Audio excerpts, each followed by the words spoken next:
nós estamos falando sobre um olhar para a eternidade, sobre eternidade.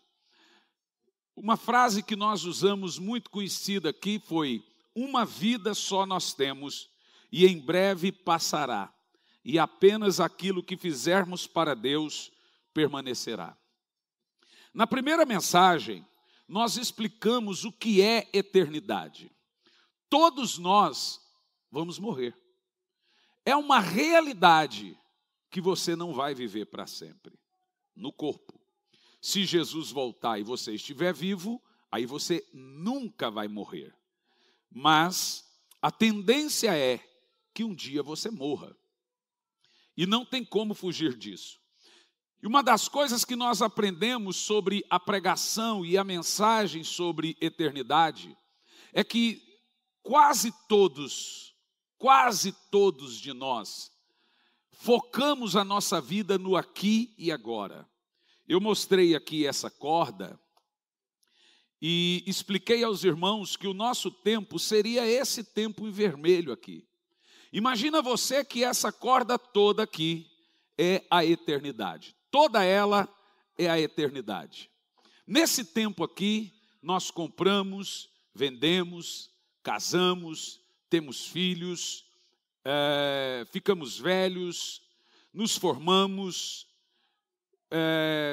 ou seja, é a vida da pessoa. A pessoa passa a viver em prol disso aqui. Se forma em juiz, se forma isso, aquilo, outro, tem as suas conquistas que são verdadeiras e devem ter as suas conquistas. Porém, o que não se pode acontecer é as pessoas viverem como aqui agora, como se fossem viver para sempre. Pautar a sua vida pelo hoje, pautar a sua vida pelo agora. O apóstolo Paulo diz que aqueles que esperam no Senhor somente no hoje, somente no agora, são os mais miseráveis de todos. Uma vida só nós temos, e em breve passará. E apenas aquilo que fizermos para Deus permanecerá. Deus não te salvou para você ser advogado. Deus não te salvou para você ser juiz.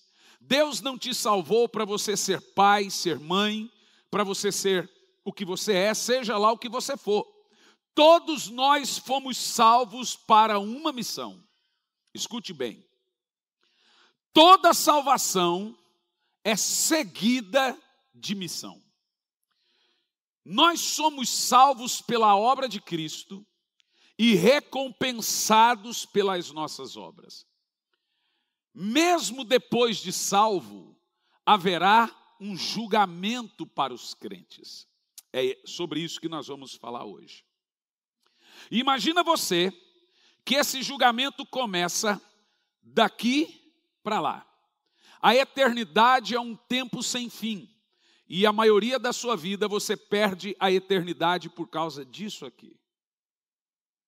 Por não focar naquilo que é eterno. Agora preste atenção nisso que eu vou dizer, porque é muito importante. Todos nós iremos comparecer diante de um trono chamado Tribunal Bema. O que é Bema? Antigamente, as Olimpíadas é a coisa mais antiga que existe. E o termo de Paulo é: todos correm no estádio, mas só um alcança o Bema, o pódio. Imagina que você está numa corrida, e a vida cristã é essa corrida. E quando você chega no final da corrida, lá na frente da corrida tem um tribunal, um pódio, que esse pódio a Bíblia chama de bema. A linguagem da Bíblia para recompensa são as linguagens desportivas, onde usa coroas, medalhas, pedras nas coroas, e toda vez que a pessoa terminava a corrida, ela chegava diante daquele pódio, que a Bíblia chama de bema, e recebia uma coroa, um louro. Só que tinha gente que chegava na frente. Todo mundo que terminasse a corrida seria premiado com uma coroa. Só que o que diferenciava na coroa era as pedras. Se era primeiro lugar, segundo lugar, terceiro lugar, e você já ouviu termos como pedrinhas na coroa? As pedrinhas na coroa mencionadas na Bíblia, elas são dadas justamente para diferenciar a coroa que você recebeu. Nós falamos no domingo passado das 5 coroas. Coroa da alegria, coroa da justiça, coroa de glória. E o que é interessante é que na coroa da alegria, ela é dada para os ganhadores de alma. Por isso que crente que não ganha alma é um crente infeliz. Porque ele foi salvo, quem é salvo quer salvar. Quem é perdoado prega sobre perdão. E se você passa a vida sem testemunhar do amor de Cristo, sem falar do amor de Cristo, você não vai ter felicidade na sua vida. Deixa eu te falar uma coisa, crente não presta para nada, se ele não cumprir a missão da sua salvação. Mas pastor, eu não vou ser salvo? Você vai ser salvo, mas escute bem, vamos pôr esse texto aqui. 1 de Paulo aos Coríntios, capítulo 3, a partir do versículo 15, põe na tela. Existe, e isso foi falado na disciplina passada, no culto passado, uma diferença entre salvação e recompensa, gente. Sabe por que você será salvo? Porque Jesus pagou um preço pela sua salvação. Que bom que a sua salvação não depende das suas obras. Honestamente falando, se a sua salvação dependesse das suas obras, você seria salvo?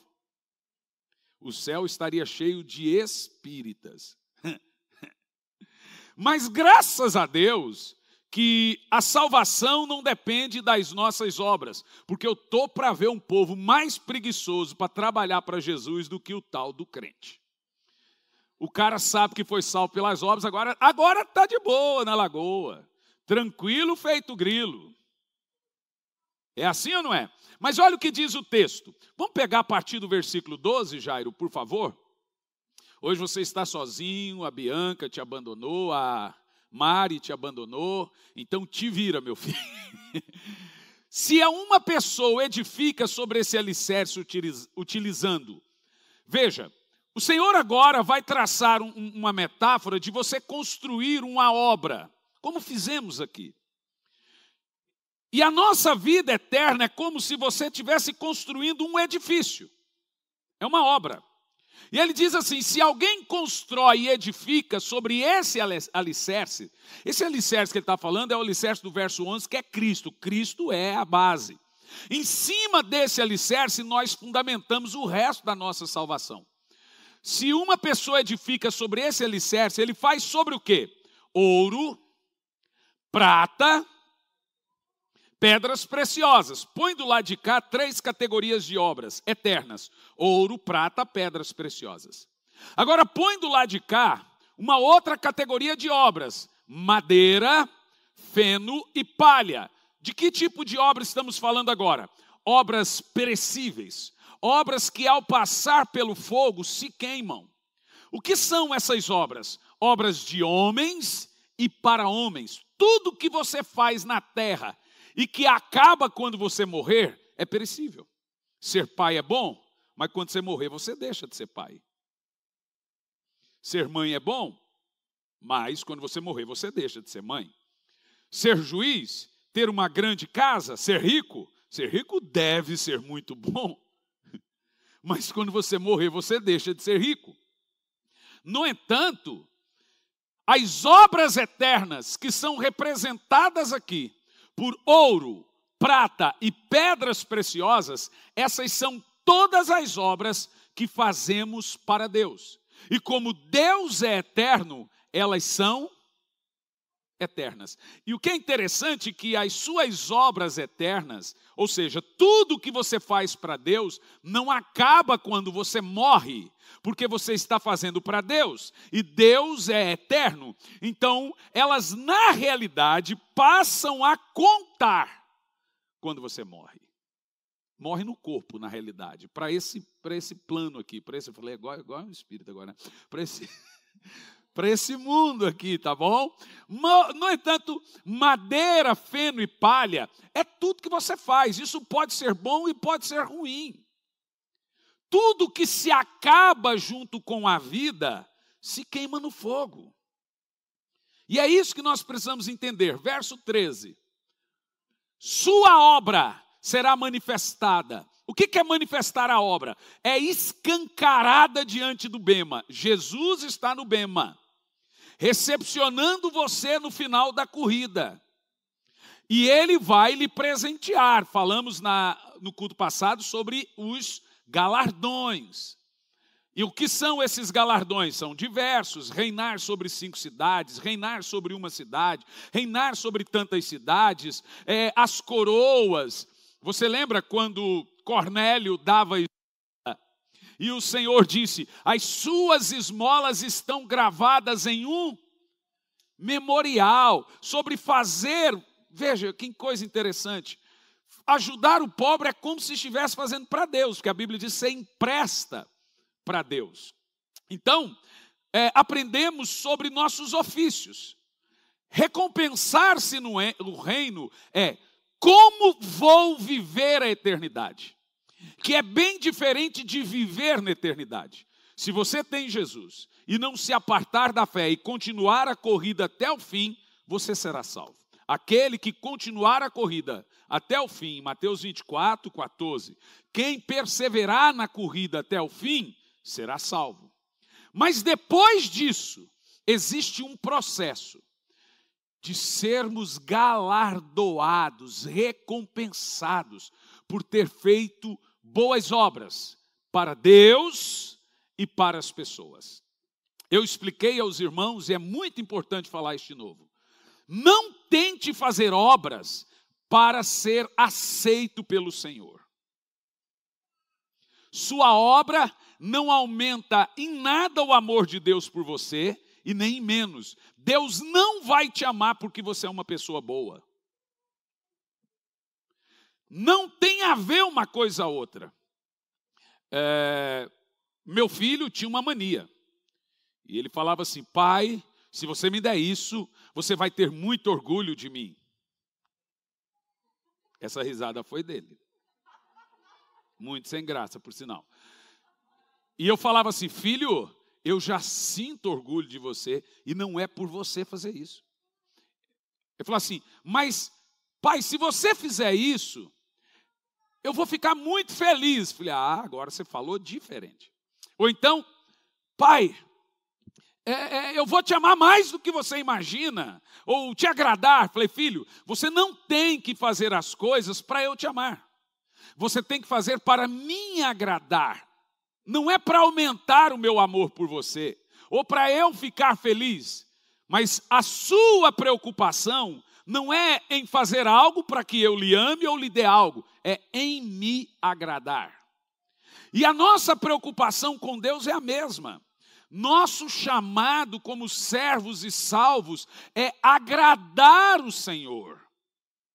E quando você agrada o Senhor, Ele ainda lhe recompensa. Hebreus 11, versículo 6, fala de recompensa para quem ora. Sem fé é impossível agradar a Deus, porque é necessário que aquele que se aproxima de Deus creia que Ele existe e recompensa quem o busca.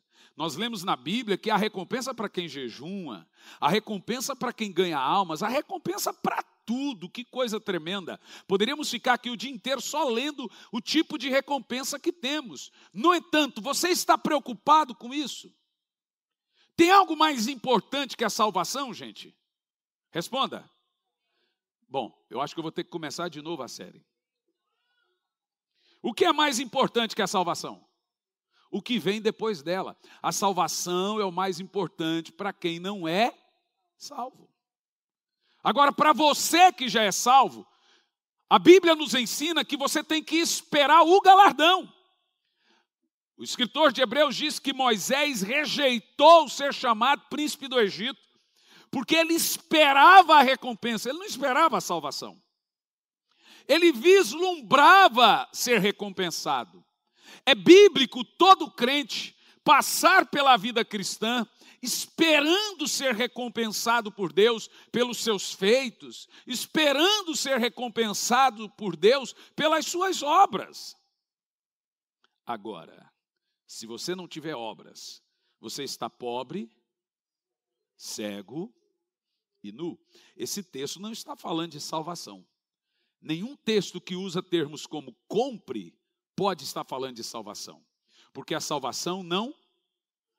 Mas no texto de Apocalipse, no capítulo 3, diz: aconselho que compre vestes. Por que nós lemos que você deve comprar vestes? Porque as vestes brancas na Bíblia, elas representam duas coisas: a pureza do seu cristianismo e a pureza das suas obras. Veja comigo Apocalipse, capítulo 19, no versículo 7 e o versículo 8, e nós aprendemos que as minhas obras é a minha veste para o casamento.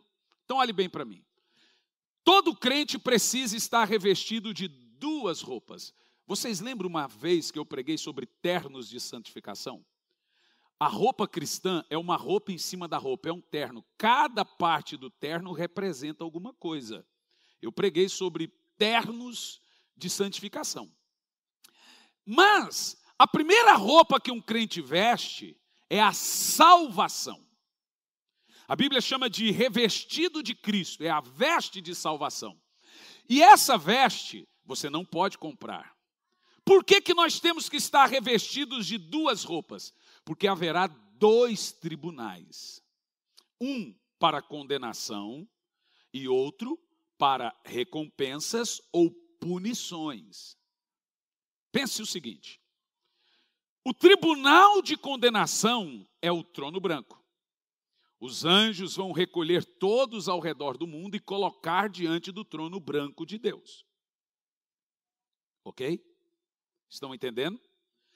Esse trono branco também é chamado na Bíblia de o dano da segunda morte, pois após ter sido julgado no trono branco, todos serão lançados no lago de fogo.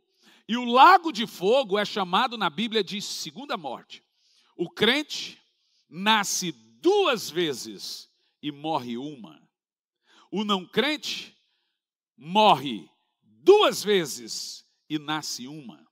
O crente nasce no corpo e nasce do espírito, mas só morre no corpo. O não crente, ele morre no corpo e morre espiritualmente, e só nasce no corpo. Quem é crente, se morre hoje, ele ressuscita no dia do arrebatamento, e ele se encontra diante do tribunal de Cristo, que é o bema, o pódio, como já mencionei. Quem não é crente, se ele morre hoje, ele passa o arrebatamento, ele passa o bema, ele passa o milênio, e ele só ressuscita no juízo final para a segunda morte. Ele já morreu a primeira vez, e agora ele vai morrer a segunda vez, que é o lago de fogo. O que é o inferno então? O inferno é a antessala do dentista. É ficar esperando para o motorzinho. O inferno, por isso que o católico chama o inferno de purgatório. Porque o inferno não é a perdição eterna. Inclusive, a Bíblia diz que o próprio inferno será jogado no lago de fogo. O inferno está em cima do lago de fogo. E depois do juízo final, esse inferno cai dentro do lago de fogo, junto com o diabo, seus anjos, o falso profeta, o anticristo e todos os condenados do trono branco. Agora, e você, que é o que nós estamos falando? Pastor, eu não fui para o trono branco? Não. E por quê? Porque Jesus Cristo morreu por você. E agora, quando você chegar diante de Deus, você tem que estar vestido de Cristo. Você não é aceito pelas suas roupas, pelas suas vestes, pelas suas obras. Deus não irá te aceitar porque você foi bom, porque você tentou ser bom, porque você usou saião comprido, o cabelão comprido e a língua do mesmo tamanho, você e o rachado até aqui em cima. Como dizia a mãe Lourdes, uma época tem mulheres que é vestida a vácuo. E para tirar é só na tesoura. Meia hora para vestir. No entanto, gente, preste atenção. Ninguém pode se agradecer por ser salvo. Quando Jesus morreu, você foi vestido de Jesus. Funciona assim. Imagina, deixa eu ver quem vai ficar rico aqui em 2021.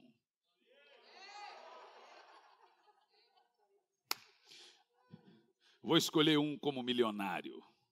Gil, você já tem cara de rico. Olha a máscara da BMW dele. E é uma M, é enjoado. Gil, imagina que você ficou milionário em 2021. Lembra de mim quando entrares no paraíso. E você comprou uma fazenda. E nessa fazenda tem 3.000 gados. Rapaz, é lá no Mato Grosso, sem queimada. E de repente, o Gil tem que fazer as coisas de fazendeiro. Eu não vejo ele como fazendeiro, mas o exemplo é da fazenda. E ele tem 2 gados, 2 fêmeas prenhas. Uma vai dar à luz e o bebê morre. E a outra dá à luz e a mãe morre. Agora tem mãe sem filho e filho sem mãe. Ele pega o corpo da mãe, que morreu, e joga no pasto, porque os abutres têm fome. Já dizia Clint Eastwood. Só os mais velhos vão entender. O Jaci entendeu. Os abutres têm fome, são de Deus também, tem que comer. Então, joga o corpo da mãe no pasto e joga o corpo da filha, do filho no pasto. Então, você tem mãe sem filho e filho sem mãe. Aí o que ele faz? O inteligentão do Gil. Agora tem cara de filho, jeito de filho, é idêntico ao filho. Dá para se passar por filho. Ele leva o bebê que nasceu e está sem mãe para a mãe que está sem filho. Olha que inteligente. Cara de filho, jeito de filho, deve se passar por filho. E ele leva o bebê, mas ele se esquece que a maneira da mãe reconhecer o filho não é por vista. É pelo cheiro. E ela fala, não, nasceu no dia do meu filho, se parece com o filho, a cara de filho, mas não tem a marca do filho. Aí ela começa a maltratar o filho, matar o bebezinho. O Gil vai lá desesperado, esse bebê vai morrer, tira o bebê, mas vai morrer de fome, não tem como mamar. Mas ele se lembra que lá no pasto tem o corpo da ovelha morta. Ele vai lá e tira a pele da ovelha morta e veste a ovelha viva e leva de novo para a mãe. Agora tem jeito de filho, cara de filho e cheiro de filho. Nós vamos ver que esse fato aconteceu quase assim na Bíblia. A história de Jacó e Esaú. O Jacó não era o primogênito, mas ele se vestiu de primogênito. Esaú não vendeu uma simples primogenitura, ele vendeu a herança que é Cristo. Isso na tipologia bíblica. E Esaú, quando vendeu a sua primogenitura pelo prato de lentilha, ele trocou a sua herança. É o que acontece hoje com muitos crentes que vendem sua veste de salvação, que é Cristo, por pratos de lentilhas do mundo, prazeres transitórios e coisas passageiras. Ele vende a sua herança futura. Você entende o que eu disse? E Jacó foi aceito por quê? Porque ele estava vestido de primogênito. Por que você será aceito por Deus? Porque quando Deus olhar para você, ele tem que ver Jesus em você. Se Deus não ver o corpo de Cristo em você, o sangue de Cristo em você, você não será salvo. Ninguém é salvo por ser bom. Você é salvo porque Jesus morreu por você. Então você vai chegar no céu. Essa é a primeira veste, mas você precisa terminar a corrida. Amém? Tem que perseverar nessa veste. Jesus não toma a salvação de ninguém. São as pessoas que vendem por pratos de lentilha. São elas que abandonam a salvação. Não é igual algumas igrejas dizem aí que uma vez salvo, salvo para sempre. Isso é uma mensagem que vem do poço, do abismo, do inferno. Jesus não precisa tomar a sua salvação para você perdê-la. Basta você vendê-la. Basta você abandoná-la. Ele lhe deu a salvação. E ele não vai tomar a sua salvação. Mas você pode desistir da corrida. Agora olha que coisa interessante. Eu estou vestido de Cristo. Quem está vestido de Cristo agora? O sangue de Jesus está sobre você. Quem está com o sangue de Jesus sobre você? Diga amém. Então, se você mantiver na corrida, você vai chegar no final da corrida. Você vai chegar no céu. Nada pode separar você do amor que está em Cristo Jesus. Nenhuma condenação estará sobre você. A Bíblia diz que quem está em Cristo não entra em condenação. Quer dizer, não haverá um julgamento condenatório eterno para você. Você jamais será condenado e nunca, jamais irá para o trono branco. Tira da sua cabeça. O trono branco não é para você que aceitou Jesus, se batizou nas águas, confessou Jesus e agora, a partir do momento que você se batiza nas águas, o sangue de Cristo passa a lhe valer. E você nada pode se gloriar por essa salvação. Que coisa linda. Isso se chama veste de salvação. Diante do trono branco, eu estou vestido de cordeiro. Diga amém. Mas tem um outro trono, o do cordeiro. E diante do cordeiro eu me visto de quê? Vamos ver se você estava aqui. Diante de Deus eu me visto de Cristo. E diante de Cristo eu me visto de quê? Olha o que diz a Bíblia. Vamos lá, em Apocalipse 19, no versículo 7. Alegremos, exultemos e damos a glória a Ele, porque chegou a hora das bodas do Cordeiro e a noiva está preparada. A noiva é a igreja, lavada e comprada com o sangue do Cordeiro, somos nós. Tudo isso aqui é metafórico, gente. É a Bíblia, o próprio Cristo explicando como vai acontecer no céu. O termo noiva mostra que você vai ter uma unidade eterna com Cristo. E eu cheguei no céu agora, estou salvo, uhul! E agora começa na mesma hora o casamento. E nesse casamento, que também é uma metáfora, mostra o meu momento de ser recompensado pelas obras. Como o Senhor sabe das minhas obras? Vamos ver. Para vestir-lhe foi-lhe providenciado linho fino e resplandecente. Agora, o que representa o linho fino para nós no casamento? O linho fino representa os atos, as obras de justiça dos santos. Quem não tem obras não tem roupa para se casar, cidadão. Se você chegar diante de Cristo sem obras, você está, como diz o Apocalipse, pobre, cego e nu. Você terá que comprar vestes brancas e dá tempo de comprar. Como que funciona isso? Dá tempo de você se arrepender das obras mortas e começar a praticar obras de justiça. A Bíblia fala em Hebreus, no capítulo 6, sobre o arrependimento de obras mortas. Porque existem 3 tipos. Existem as boas obras, as más obras e as obras mortas. O que são obras mortas? Todos nós somos salvos para fazermos algo para Deus. Estão entendendo o que eu estou dizendo? Compreendem? Efésios capítulo 2, por favor, versículo 10. Todos nós somos salvos para fazermos algo para Deus. Não existe salvação para ser membro de banco. O que você é na igreja? Eu agora sou só uma ovelha. O meu nome está no hall da igreja. Eu quero saber se está no memorial de obras. No livro da vida da salvação, tá, porque você não fez nada para isso. Agora, eu quero saber se está no memorial como o de Cornélio estava por causa das esmolas. Olha o texto, vamos lá. Efésios 2 e 10.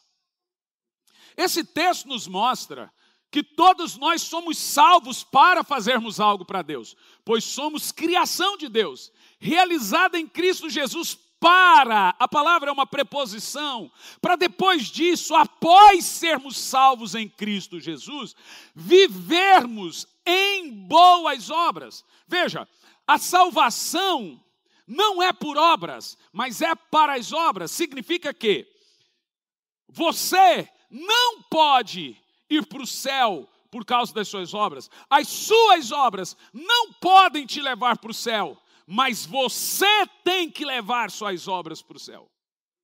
Você não pode chegar no céu sem vestes brancas, senão você será disciplinado, corrigido, vai ter dano, vai ter sofrimento.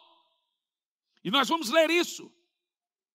Após ter sido salvo pela graça, eu não vou entrar em condenação de juízo, trono branco, eu não vou mais para o inferno, mas eu estou nu, sem obras. O que vai acontecer comigo se eu não tiver obras no céu? É muito cômodo para o crente se vangloriar numa obra que não é dele, que é a de Cristo. Chegar no céu, você não fez nada para chegar no céu, você apenas creu. Mas mesmo depois de salvo, haverá danos, haverá perdas, porque nós somos salvos para as obras.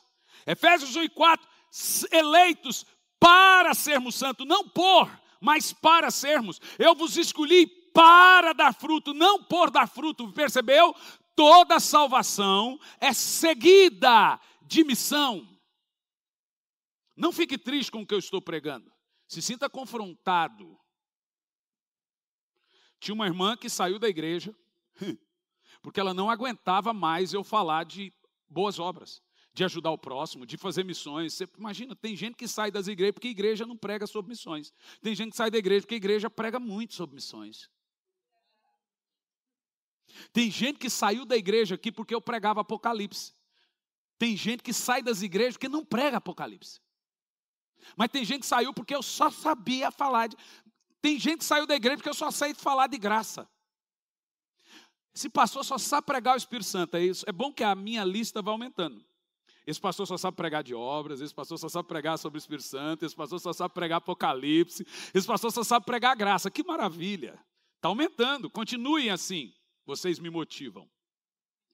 Agora veja bem, eu sou igual o Ronaldo, quanto mais vai aí que eu jogo. Gente, se o Ronaldo pode ser esportista, qualquer um gordinho pode. Agora veja, preste muita atenção nisso. Ninguém é salvo por fazer, mas para fazer. Significa o quê? Se eu sou salvo, vamos filosofar um pouco. Se eu sou salvo para as obras não me salvam, mas a ausência delas pode provar que eu não sou salvo. Porque se eu sou salvo para fazer boas obras, eu não sei que tipo de boas obras Deus lhe levanta para fazer. A viúva de Naim, que não é viúva, já hospedou muitos profetas na sua casa, né, mãe? Esse casal ali, tem um galardão gigante. Porque todos que hospedaram e que eles ajudaram a cuidar, hoje são pastores. Isso é uma obra. Tem gente que Deus levantou para isso. Tem gente que Deus levantou para lidar com criança. Olha lá o Marquinho dizendo, vejam, vocês estão acompanhando, gente, há mais de um mês o Marquinho levantando as salas. Todo mundo está vendo? E agora ele está dizendo que a agenda dele de trabalho está lotada. Viu? Deus recompensa ele no tempo presente e na eternidade. Talvez Deus te levantou para fazer algo que você nunca será notado. Porque às vezes a nossa vaidade é ser visto, é ser notado pelos homens aqui na terra. Mas a Bíblia Sagrada diz que nós devemos buscar a recompensa que vem de Deus. Essa é uma recompensa infalível, inquestionável. Aleluia, louvado seja o nome do Senhor. Essa é a recompensa imperecível.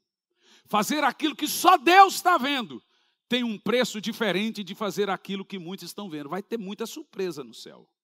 Tem gente que imagina, poxa, aquele pastor daquela mega church. Deixa eu te explicar.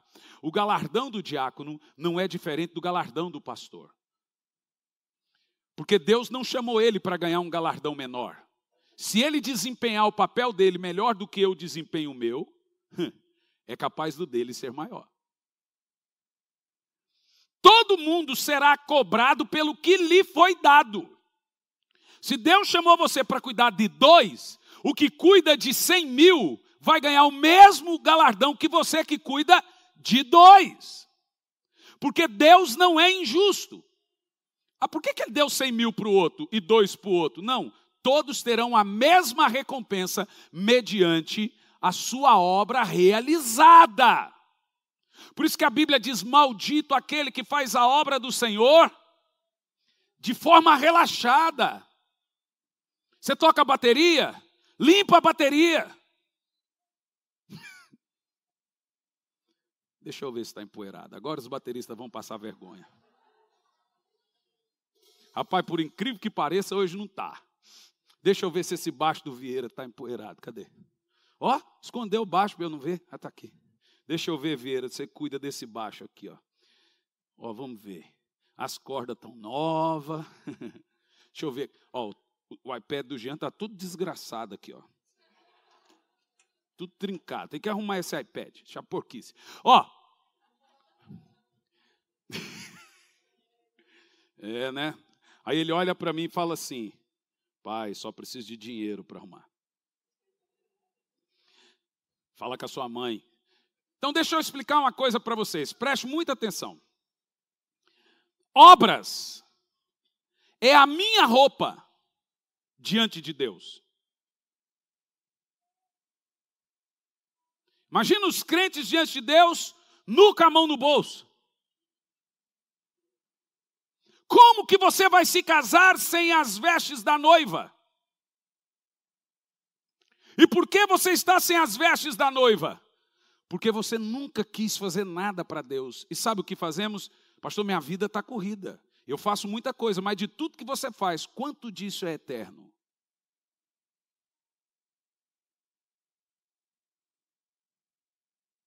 Parou para pensar? Se você tiver que eliminar coisas na sua vida, mas pastor, tem coisas que é o meu ganha-pão. Deus não fica devendo nada para ninguém, irmãos. Não sacrifique coisas eternas por coisas transitórias. Deus vai honrar você. Eu não quero que ninguém também deixe de trabalhar e ganhar o seu pão por causa de coisas da igreja. Ninguém quer isso. Mas, se você puder, e esse deve ser o nosso ponto, nos esforçarmos para coisas eternas. Fazer coisas. Nos Estados Unidos tem uma moda muito interessante que eu acho que no Brasil não existe, que em épocas de férias, os alunos, os jovens das igrejas fazem viagens missionárias. Daí nasceu os Mormons. E é claro que a gente é contra a teologia mormon e testemunho de Jeová, mas vocês sabem quem sustenta eles? Família. E o testemunho de Jeová e o mormon, quando o garoto fica com 18 anos, ele ganha uma mala e a família, por tradição, tem que bancar uma viagem missionária dele. Todo jovem, não é quem, todo tem que sair para a rua e fazer uma viagem transcultural. Por tradição. É crente, é mormon, é testemunho de Jeová. Tradicionalmente, eles têm que fazer uma viagem missionária e a família que sustenta.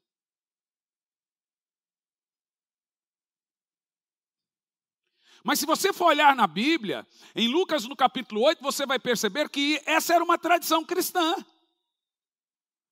Quando o jovem chegava a uma certa idade, o cristianismo, antigamente, ele vivia disso. Você já é de maior, de 18 anos, agora vai ser missionário. Está aqui o seu sustento e vá.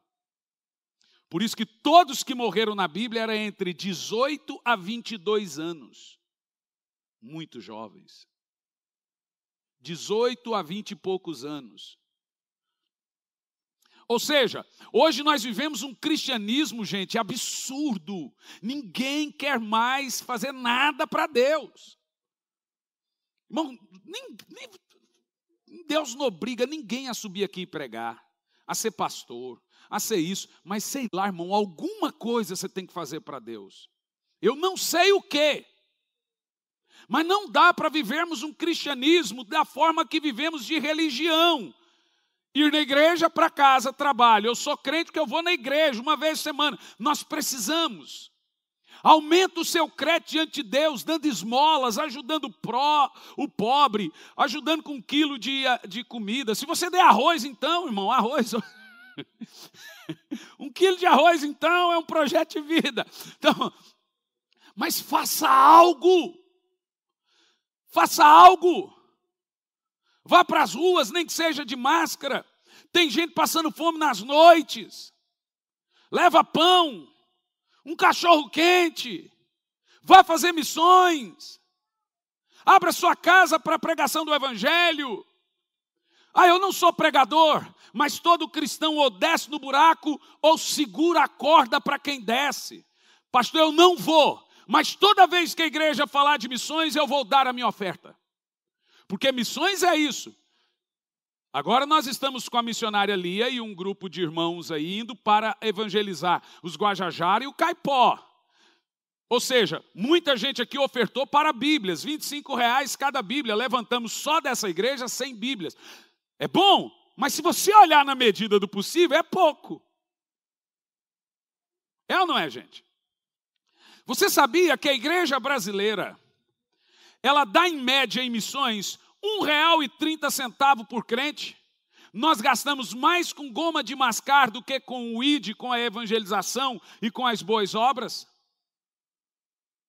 Boas obras é 1 quilo de alimento que você traz para ajudar, é a roupa. Você não usa mais, deu aquela apertadinha porque o seu músculo pâncreas aumentou. Você ficou musculoso, então a roupa não serve mais, né? Mas, por favor, não traga coisa destruída. Está queimada a televisão, leva para a igreja. Está não sei o que, não. Tem gente que não tem cama. Tem gente que a casa está destruída. Pega aí e faz... vocês viram? Levantar esse espaço aqui em 3 meses. Tem irmãos aí que a casa está caindo. Se pega 10 irmãos em 1 mês, levanta a casa de um outro irmão. O que é uma igreja? O que é uma casa de 2, 3 quartos diante de um negócio desse, gente? Tem casa aí, gente, que está caindo. Tem gente aí que chove, desaba. Pega os irmãos da igreja. Mas depois a pessoa sai da igreja. O defeito dela, o problema é dela. Nós fazemos a nossa parte. Em Campo Largo nós já construímos casas. Pega o grupo de homens, vai lá, levanta, pinta, põe o piso. Gente, eu sonho com uma igreja assim. Levanta uma casa, não quero nem saber se vai agradecer ou não. Mas é uma igreja focada nas boas obras, mas também na sua salvação. Você tem que terminar a corrida, mas terminar a corrida e ainda ser premiado. Irmãos estão em dívidas. Lá em Campo Largo eu tinha um costume, e isso tinha gente que detonava. Irmão com dívida, tantos meses de aluguel, eu chegava, irmãos, tem gente ali que está sem pagar o aluguel, tem que ser despejado, eu quero levantar uma oferta aqui para pagar o aluguel. Isso é direto. Direto. Mas as pessoas não agradecem. Eu estou aumentando a minha justiça e não a dela. A Bíblia diz que ainda eu estou amontoando brasa sobre a cabeça dela. Significa que se ela for ingrata, o juízo dela será maior. Mas tem gente que não tem dinheiro para comprar um medicamento. Vamos ter isso agora, vai começar. Não sei, mas as escolas em janeiro. Gente, você vê gente chorando porque não tem material escolar.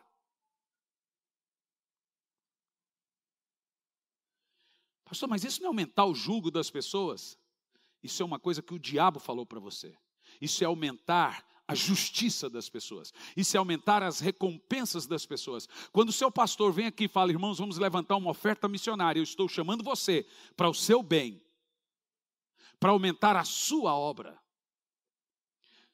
Eu estou chamando você para aumentar a sua justiça. Irmãos, vamos levantar Bíblias. Irmãos, vamos cavar um poço lá na África. Cavamos um poço. Deixe-me te contar uma coisa interessante.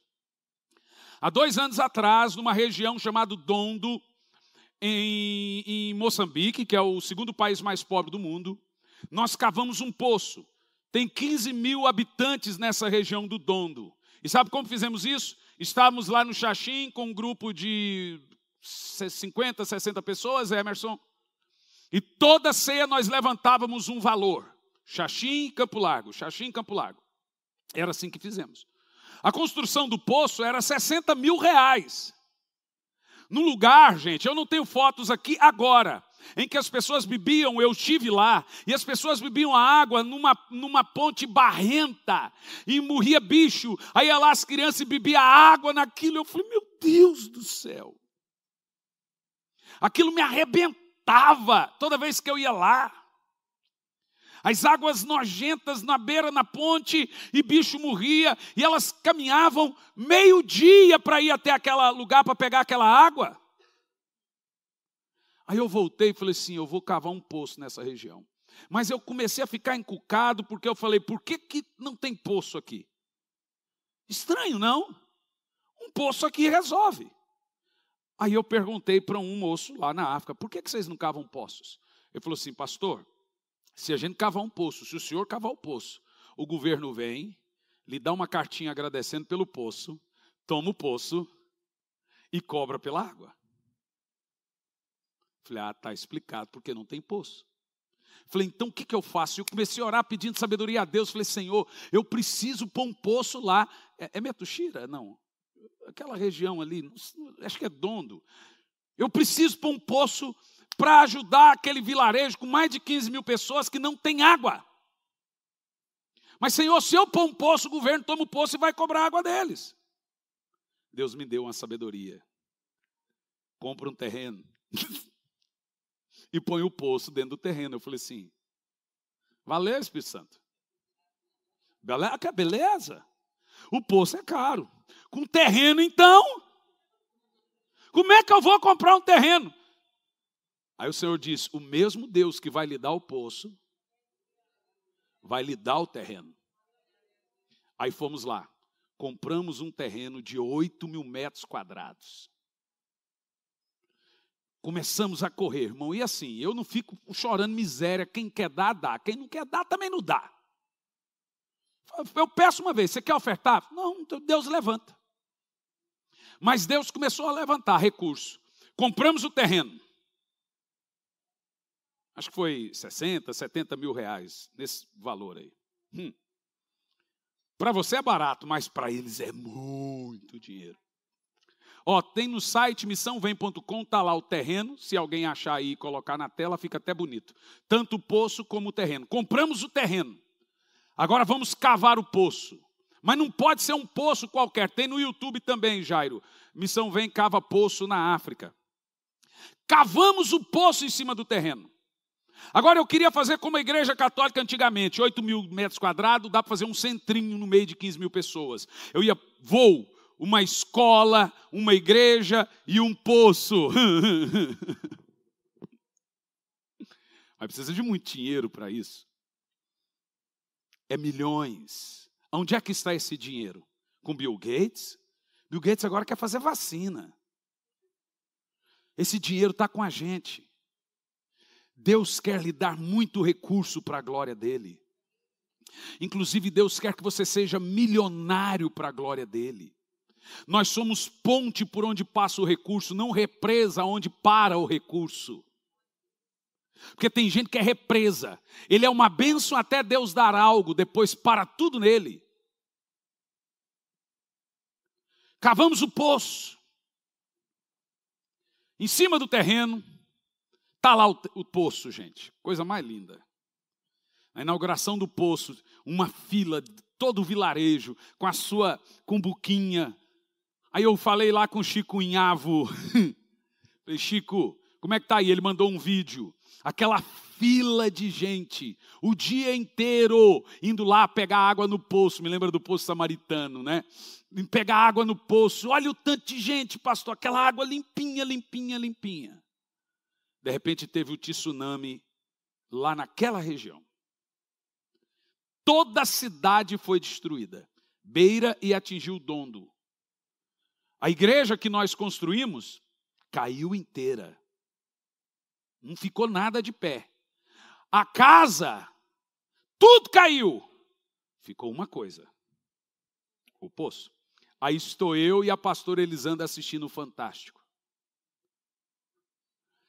O Fantástico mostra o tsunami em Beira, todas as casas destruídas. E eles falam assim, para conseguir água potável, você tem que comprar uma garrafinha de água, era $100. Aquilo é igual ao Brasil. Aí o Fantástico passa, só um lugar tem água potável onde as pessoas estão buscando. E filma o nosso poço. Aí eu e a minha esposa, a gente chorou na hora, gente. Isso é um legado. Lança teu pão sobre as águas. Depois de muitos dias, achará. Deus não fica devendo nada para ninguém. Está lá o poço. E agora você vê que nós criamos uma maneira de abençoar esse povo.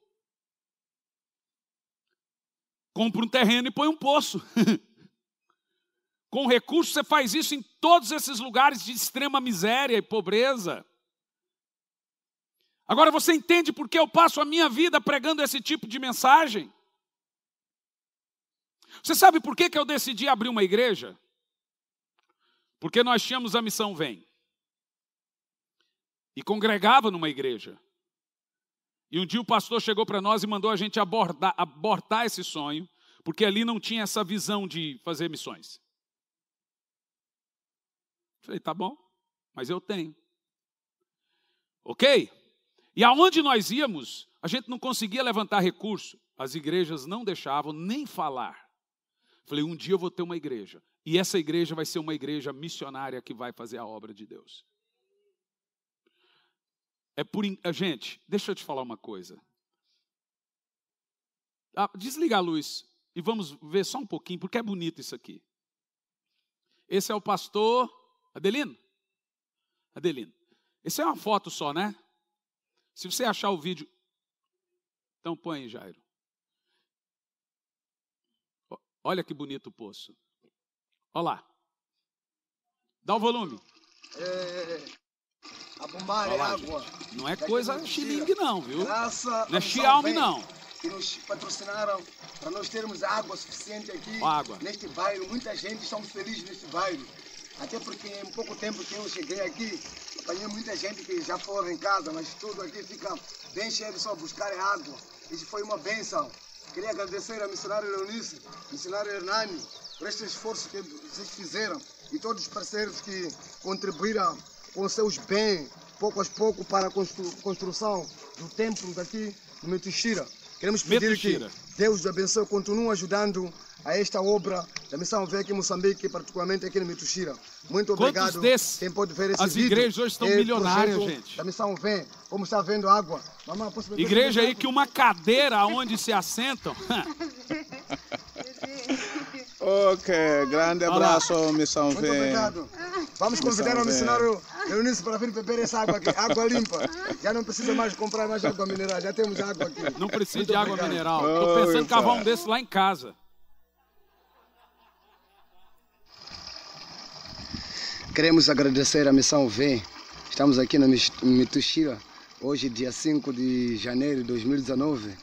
Isso foi uma bênção aqui, o trabalho que vocês fizeram aqui. Como 2019. Está vendo aqui, temos a água. Mamãe está buscando água aqui. Os homens olhando e a mulher puxando água. Como está vendo. Obrigado, Jairo. Lá na África é assim, gente. Os homens ficam olhando as mulheres trabalhar. É sério, não é brincadeira, não. Agora preste atenção no que eu estou lhe dizendo. Esse é um dos exemplos, irmãos, que eu estou citando. Você não precisa ir para a África para fazer a obra de Deus. Você não precisa. Você precisa fazer algo que Deus veja.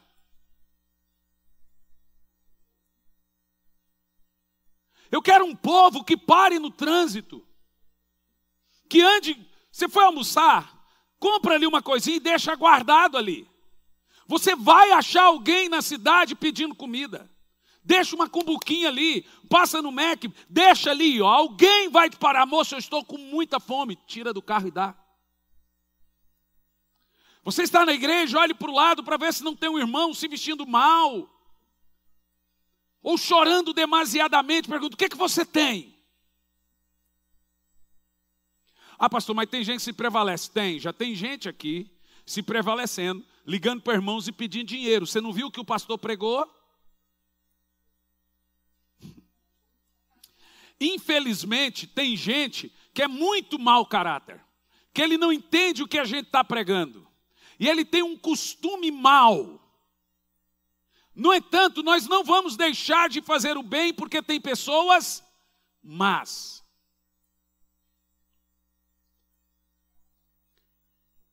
Então nós temos que entender e interpretar isso. Vamos ler então, para eu concluir aqui. 1 de Paulo aos Coríntios 3:15. Porque você será salvo, mas você vai sofrer o dano de não ter obras. Vai sofrer. Olha o que diz o texto. Se a obra de alguém se queimar, sofrerá prejuízo. Ainda assim será salvo, como alguém escapando pelo fogo. Na minha versão diz assim: a pessoa será salva, mas sofrerá o dano. O que é esse prejuízo que você vai sofrer mesmo sendo salvo? É grave isso ou não? Vamos ler aqui 2 textos sobre os prejuízos, alguns prejuízos de você não fazer a obra de Deus. Primeiro, Lucas 12:48, Jesus fala desse prejuízo. E aqui em Lucas 12:48, nós temos 3 servos. O servo que sabe a vontade do seu senhor e pratica. O servo que sabe a vontade do seu senhor e não pratica. E o servo que não sabe a vontade do seu senhor, por isso não pratica. Ambos terão recompensas. Lucas 12:48. Eu disse na primeira mensagem que quando chegarmos na eternidade, ou você terá recompensas, ou você terá arrependimentos por causa das punições. Deus é um pai, e ele corrige e disciplina a quem ama. Você será salvo como filho, mas nem por isso escapará das disciplinas. Volta um pouco no 46, para a gente pegar um pouco do contexto. Entretanto, o senhor daquele servo voltará no dia em que ele menos espera, e no momento que totalmente imprevisível, e Não, vocês não estão lendo comigo, vocês estão dormindo? E o punirá com todo rigor. E o condenará ao lugar dos... Agora veja, a definição da palavra infiel aqui não é ímpio, porque o servo desobediente é chamado na Bíblia de servo infiel. Agora, qual é o lugar desses infiéis? Vamos continuar o texto. Aquele servo que não conhece a vontade do seu senhor e não prepara o que ele deseja, nem age para agradá-lo, qual é o nosso primeiro chamado? Agradar o Senhor. Será? Ô Jairo, põe para mim a Ferreira de Almeida, que ali está açoites. Vou deixar você pôr. As versões, elas são muito importantes. Vamos pôr em outra versão, 47. Severidade. Agora veja, tem o servo que conhece a vontade de Deus e não pratica. Esse será castigado com muita severidade. Terrível, hein? Diga assim, Ave Maria. Não, fala não. Mas vamos ler de novo, todo mundo em voz alta, vai lá. Aquele servo que conhece a vontade do seu Senhor e não prepara o que ele deseja, nem realiza, receberá.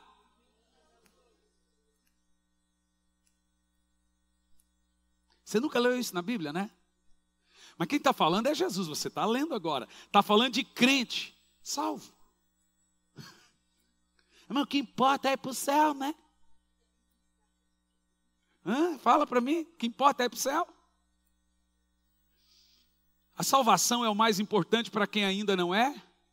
Para você que já é salvo, eu quero, irmão, resistir. Eu não quero ser queimado, eu não quero sofrer dano. Eu não quero passar pelo fogo e ver tudo que eu fiz ruir como cinza e sair nu do outro lado dos olhos de Cristo. Porque o fogo é os olhos do Senhor. Os seus olhos são chamas de fogo. Então, continua o texto. 48. Mas aquele que não conhece e pratica coisas merecedoras de castigo receberá poucos açoites. Porque, veja, mas eu não sabia, deveria saber. Então veja, tem gente que não sabe dessa verdade. Tem gente, pastor, eu nunca ouvi esse tipo de pregação. Deveria saber. Porque a Bíblia você tem, então você deveria ler. Você deveria saber dessa verdade. Agora todo mundo aqui já sabe. Significa que se você não fizer boas obras, você será severamente, não, só você, severamente castigado. Mas se você não conhece, e por não conhecer não pratica o que agrada ao seu Senhor, você ainda assim será açoitado. Eu não sei por quanto tempo. No entanto, nós lemos, a quem muito é dado, muito será exigido. É o ponto que eu gosto de falar para os irmãos. Irmão, não é pecado não trabalhar para Deus.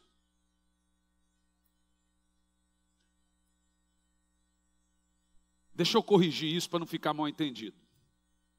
Não é pecado não trabalhar só para Deus. É pecado não trabalhar alguma coisa para Deus.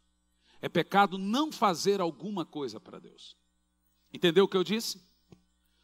Ah, pastor, mas eu não sou pastor. Tem gente que tem esse chamado. Verdade, você tem toda a razão. Mas o evangelista não é alguém que prega. É alguém que ganha almas. Isso não é coisa de pastor. É coisa de ovelha. É ovelha que dá cria, que gera ovelha. Irmão, você quer ver um galardão poderoso no céu?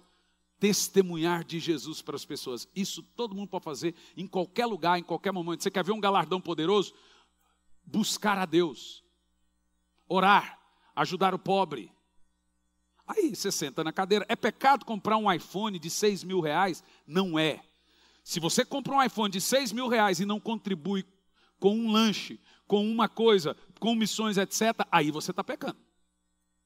Mas você ajuda, você tem um bom coração, pode comprar o iPhone que você quiser, a televisão que você quiser, o carro que você quiser. O problema é que tem gente que ele é miserável. Ele gasta 8 mil reais num telefone e não dá um hambúrguer para o miserável.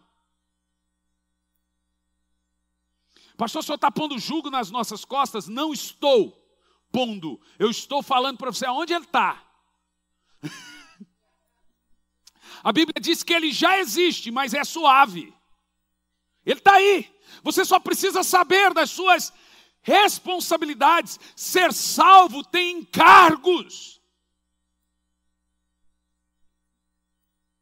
Luciano Subirá antigamente pregava uma mensagem que eu acho que eu nem achei mais na internet, que chama como é que é? Preguiçosos a caminho do inferno. Eu acho muito pesada, essa é mais dura. No entanto, o que nós estamos vendo hoje na Igreja de Cristo é isso. À medida que os anos passam, os crentes vão ficando mais preguiçosos. Levanta a sua mão. Fala, Senhor, eu preciso me arrepender das obras mortas. Diga mais alto. O que é obra morta? É aquilo que Deus designou para eu fazer em vida e eu não fiz. Lhe dou um exemplo. Simples. Eu estava vindo para Joinville pregar, parei no segundo pedágio. E a hora que a moça foi me atender, os olhos dela tudo vermelho, veio a mim uma palavra de conhecimento daquela moça. A vida toda dela. Mas na hora eu pensei, isso é coisa da minha cabeça. Falei nada. E fui embora. Quando eu estava chegando em Joinville, Deus falou assim, se ela morrer de hoje para amanhã, o sangue dela eu vou cobrar das suas costas. Falei, misericórdia, meu Deus do céu. Como assim? Eu te dei uma palavra para dar a ela. E você deveria ter falado. Se essa mulher morre, o que acontece? Qual é o nome dessa obra? Morta. É você parar num ponto de ônibus e Deus falar para você falar de Jesus para alguém e você não falar. Vira uma obra morta. São coisas que Deus deu a chance de você praticar e vira uma obra morta. Aí eu me arrependi daquela obra morta. Falei, Senhor, eu me arrependo. Me dê a chance de voltar e ela estar lá. E aí eu vou falar. Primeiro tem que achar a mesma cabine. Senhor, me dá mais uma chance. Irmão, é uma palavra muito dura. Se ela morrer, o sangue dela eu vou cobrar de você. Mas isso está na Bíblia. Irmão, ninguém aqui está isento do sangue de alguém. Porque ninguém aqui está isento do chamado de ser testemunha de Cristo.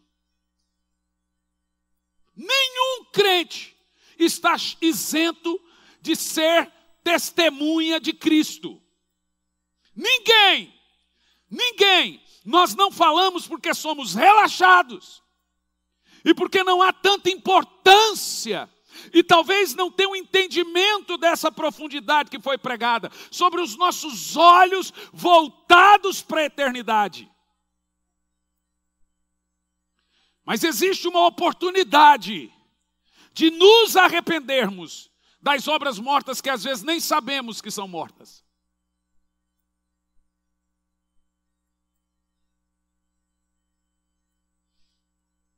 Quando eu voltei, a hora que eu baixei o vidro, quem estava na cabine? Deus é bom.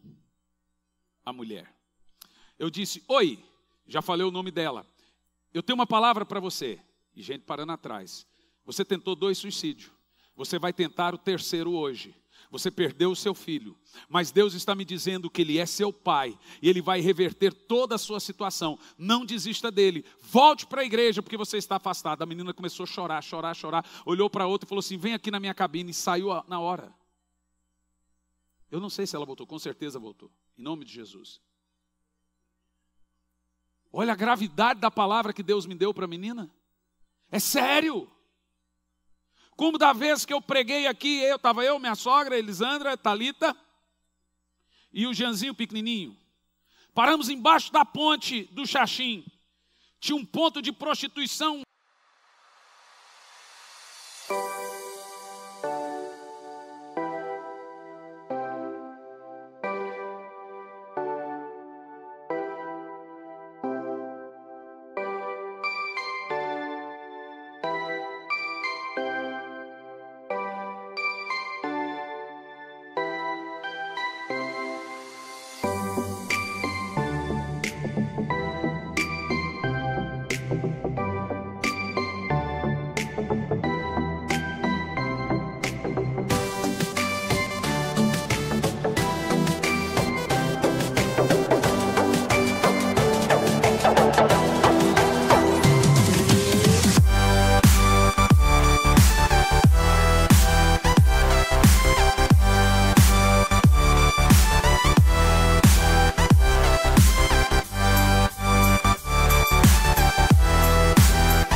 E cheio de travesti pelado. Travesti pelado, gente. Aí eu, parei o carro lá.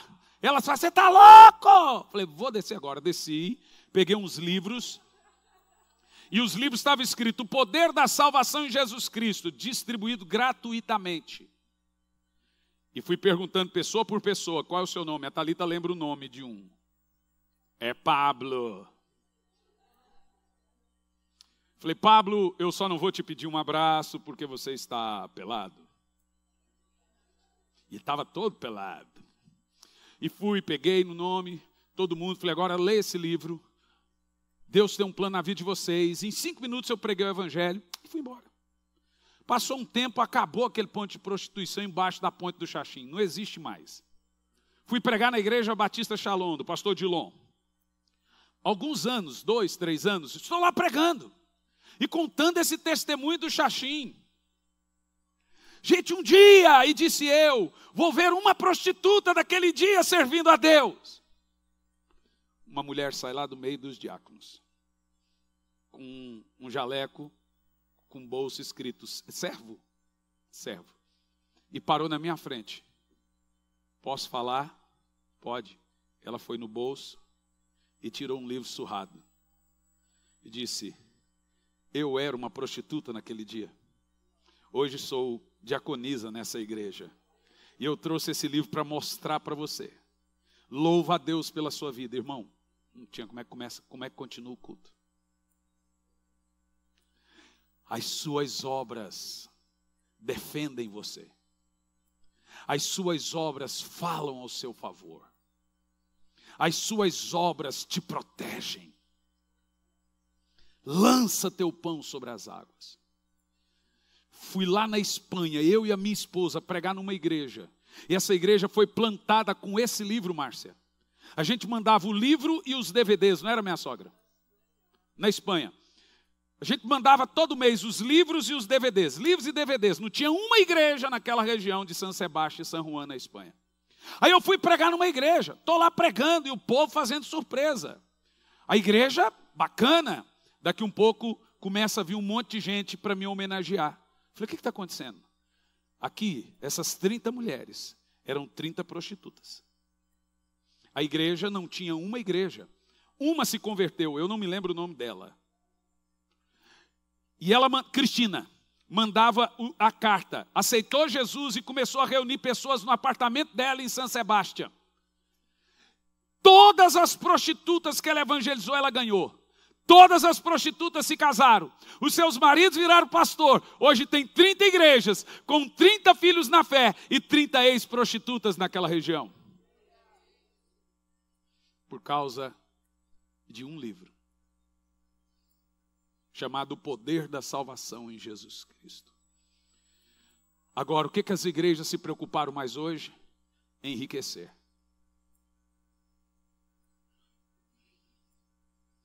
E aqui eu tenho uma palavra para todos nós.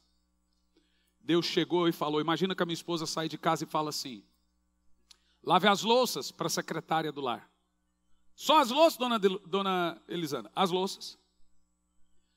Que hora que só volta? Não sei. Ela não diz a hora que volta. É a parábola que nós lemos. E a mulher olha e vê as louças sujas, mas vê a janela, vê o piso. Ela fala assim: quer saber? A minha senhora vai demorar. Então eu vou limpar o chão também. Vou lavar as janelas também. E depois eu lavo as louças. Vou agradar ela. Mas a minha esposa chega numa hora que ela não esperava. Ela vê a casa limpa, o chão limpo, tudo limpo. Mas quando ela vai na cozinha, as louças estão sujas. Essa serva será castigada.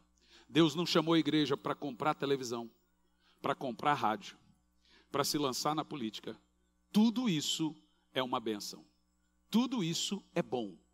Mas isso é o resto, que se der tempo a gente faz. Deus chamou a igreja para fazer uma coisa: lavar as louças. Ide por todo mundo e pregai o meu evangelho. Lavem as louças. Eu volto na hora que vocês não esperam. Jesus vai voltar e vai ver uma igreja rica, uma igreja com emissor de televisão, uma igreja linda, uma igreja poderosa, uma igreja na cidade com senador, com deputado, com não sei o quê. E eu digo a vocês que isso é importante. Mas ele vai ver uma igreja que investe em missões. A igreja no mundo que menos investe em missões é a brasileira. Ama um show, ama um estádio, ama luzes, mas não estão nas favelas. não estão nos valados. E é isso que o Senhor irá nos cobrar.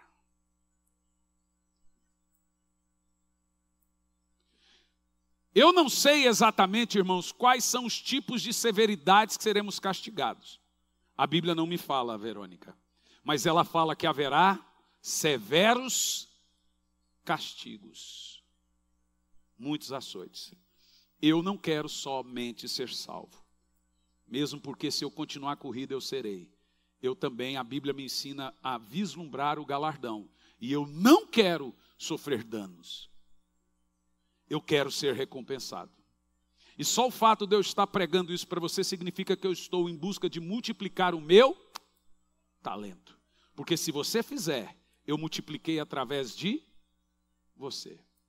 Que nessa manhã a gente possa, de maneira muito íntegra, nos arrepender de obras mortas, ou até de obras que não sabemos. Senhor, mas se teve alguma vez que eu tinha que fazer algo e não fiz, eu me arrependo. E agora nos comprometermos com o Senhor de não faltarmos culto, não faltarmos ceia, não ter vida. Gente, nós temos uma vez por mês 24 horas de oração.